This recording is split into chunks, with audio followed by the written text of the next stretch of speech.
The Angry Orange Episode 6, The Backlash, right after saying, "Let them have nukes. We'll figure it out later." The Angry Orange woke up the next morning and immediately realized something was off. People weren't clapping. They weren't rallying. They weren't even arguing. They were leaving. Because one by one, his own people started walking out the door. First, it was the intelligence guy, war guy, loyal guy, the kind of guy who usually says yes, sir, before you finish the sentence. He quit, and not quietly. He walked out, turned around, and said there was no threat, no buildup, no danger, no reason to go to war, just vibes. And now he's talking, whistleblowing, explaining, breaking it down in interviews like, "Yeah, we didn't need to do that."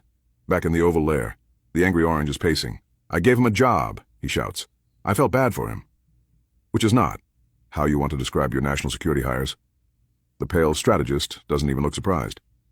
"Sir, when your own people start saying the war wasn't necessary," he says slowly, "that's not a good sign."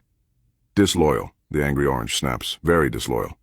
Meanwhile, it gets worse. Because at the United Nations, something historic happens. A global vote on slavery. Almost every country says, "Yeah, that was bad," except three. Three countries say, and somehow, some way, America is one of them. Back in the Oval Lair, the Angry Orange is watching the vote recap like it's sports highlights. "We voted no," he says proudly. "Strong vote." The pale strategist slowly turns his head. "Sir, we voted against condemning slavery." "It's complicated," the Angry Orange says. "Very complicated history. Legal things, timing, strategy."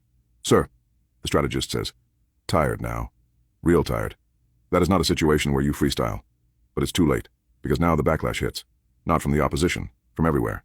Allies confused, leaders calling, people asking, 'Wait, what?' And right on cue. Lemon Don, independent, unfiltered, unbothered, camera on, voice calm.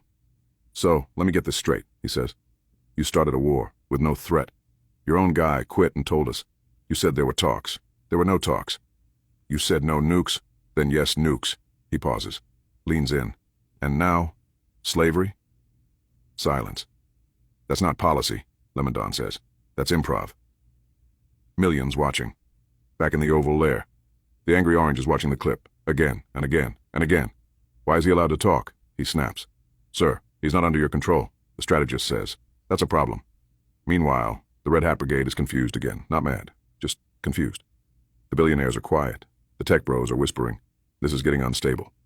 And for the first time, the Angry Orange looks at the map, then at the headlines, then at his own reflection, and doesn't say anything, because even he can feel it now. This isn't going how it's supposed to go. And the story is no longer his. Find out next time on The Angry Orange.